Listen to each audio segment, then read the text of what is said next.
in the shadows of his brother, Dr. Martin Luther King Jr. A.D. King was on the front line of all the historic demonstrations during the 1960s. He was jailed along with his brother and other followers during protests in the South. A.D. King was a firm believer in civil rights. He was a true grassroots people person. He was a fearless leader, a son, a father, and husband. He was a modest man who did not seek to be the center of attention. So we asked the question, what really happened to him? A.D. King was found dead 15 months after the assassination of his brother, Dr. King, in a swimming pool. And there was a mystery surrounding his death. Why was he left out of the history books? Why wasn't there any media coverage about A.D.? Why didn't we know Dr. King had a brother? Who or what was responsible for keeping this history from us? Let's rewind to get a clearer picture. A.D. King was born Alfred Daniel Williams King on July 30th, 1930, to Reverend Martin Luther King Sr. and Mrs. Alberta King. He was the youngest sibling of the King's family. Most notably, he was Dr. Martin Luther King's younger brother. He married his sweetheart, Naomi Ruth Barber, in 1950. They had 5 children. A.D. assisted his father as a co-pastor at Ebenezer Baptist Church. A.D. later went to pursue his bachelor's degree from Morehouse College in 1959. He eventually left Ebenezer and became the pastor of Mount Vernon First Baptist Church. In 1960, A.D. joined his brother in the fight for freedom and justice. A.D. and Martin were arrested and jailed, along with other protesters, during the lunch counter sittings. He organized and led many civil rights activities, such as the Poor People's Campaign, Birmingham Campaign, and Selma demonstrations, along with many others. Later, A.D. became pastor of First Baptist Church in Birmingham, Alabama, where he led the Birmingham Campaign. The Birmingham Campaign was a series of protests sought to bring national attention against racial segregation in Birmingham. A.D. King was very involved in the civil rights movement. A.D. was also very loyal to his brother, Dr. Martin Luther King Jr., and he believed in his principles of nonviolence. A.D. would go on any march that Dr. King asked him to attend, and he would be on the front line. A.D. strongly believed in the movement and fighting for voting and equal rights. On May 11, 1963, the day before Mother's Day, A.D. was in the bedroom working on his sermon when he received a premonition that something evil was outside.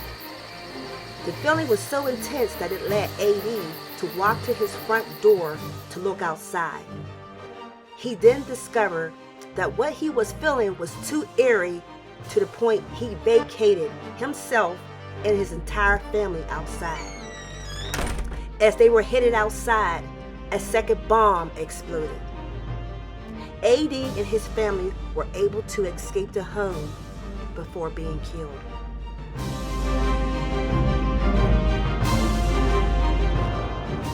I had prepared my dining room table with all of my finery and getting set for, Mother's Day the next day, and was feeling good, about the preparations and everything. And my husband was back in the bedroom working on his sermon.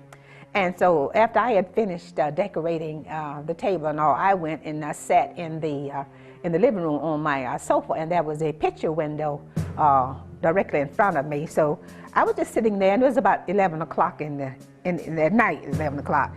And I was just sitting there, just meditating and enjoying the quietness. And all of a sudden, I looked at my picture window, and I noticed it had begun to crack. I didn't hear anything, I didn't see anything, but I noticed my picture window begin to crack. And simultaneously, my husband came up from the bedroom, and he came up and he opened the door, the front door to our home, and he looked up the street and down the street, and it was so quiet that you could hear a cotton ball fall. It was so quiet. And when he did that, he came over and took my hand. He said, "Naomi, let's get out of here." He said, "Because it's too quiet about here." And by the time we got to the middle of our home, the second bomb hit. In 1965, A.D. King moved to Louisville, Kentucky, where he became the pastor of Zion Baptist Church. A.D. formed the Kentucky Christian Leadership Conference. He continued to be active in the movement by marching for the 1968 Campaign for an Open Housing Ordinance. While in Kentucky, A.D. received many threats and his church office was bombed. A.D. King and others boycotted the Kentucky Derby with the ultimate goal of creating fair housing policies for blacks in Louisville, Kentucky. Danger was always lurking for the King family. A.D. was under constant threat for his involvement in trying to eliminate systemic racism and segregation. The threats became more intense after the assassination of Dr. Martin Luther King Jr. The white power structure felt threatened, and they were afraid that A.D. was next in line to continue his brother's legacy. A.D. King was found by his son, Derek King. I look out the bedroom, I see a body in the bottom of the pool. Once I concluded it was Daddy, the other thing I looked at, he was in his underwear. So I come back up out of the pool, wake Vita up, tell her Dad is drowned. Then that's when the telephone started. She started calling whoever she started calling. I woke Al up. Things got chaotic, but I made sure that when they pulled his body out of the pool, I was there. I know what I heard, and I ain't gonna dispute nobody, I ain't gonna debate nobody. The emergency worker said, ain't no water in his lungs. He was dead before he hit the water. And I said, what? Naomi King, his wife, was on a 2-week vacation in Jamaica with 2 of her children, along with Coretta Scott King and 2 of her children. A.D. was also with them on the trip to Jamaica. However, A.D. had to depart earlier to prepare for his Sunday morning sermon. When Naomi received the call on Monday morning that her husband had drowned, I heard about the death of my beloved husband while in Jamaica, just ending a beautiful vacation where my husband, 2 of our children, Mrs. Coretta King and 2 of her children had just ended a beautiful vacation, 2-week vacation. And my beloved husband had left on Friday to come back to Atlanta to be in the pulpit on Sunday morning. So on Monday morning, while we were packing, getting ready to leave Jamaica, I received the call that my husband had drowned. When I got to Atlanta and deplaned, my first and only thought was to get straight to the funeral home and see my beloved husband, the body of my beloved husband. So I went straight to the mortuary and looked at my husband. When I got there, I just could not believe, first of all, that he was dead, he was gone.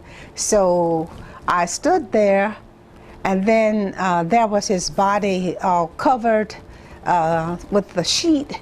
So then I just pulled the sheet back so that I could look at him and see for myself, that he was not a breathing, living soul anymore. And as I looked at him, on his forehead there were bruises, and then at his neck it was very dark and looked like there were like like rings. It was very dark. And then I just could not believe what I was seeing. You know, I just could not believe that. So in a state of shock, I just lost it. At the time of AD's death, there were many pivotal current events that captured the headlines, such as the moon landing, the ongoing investigation of the assassination of Dr. Martin Luther King Jr., and the preparation of the 1969 Woodstock event. As a result, AD's death did not receive much attention. It's our responsibility to ensure that his legacy is acknowledged and continues. So, what do you really think happened to A.D. King? Was his death an accident or a murder? You be the judge. Martin Luther King Jr. believed in nonviolence. He did love his neighbor as himself. Because he was mortal, this belief was not a gift. It was a philosophy which grew from study, self-discipline, and prayer. As he achieved this way of life, so can I, and so can we all.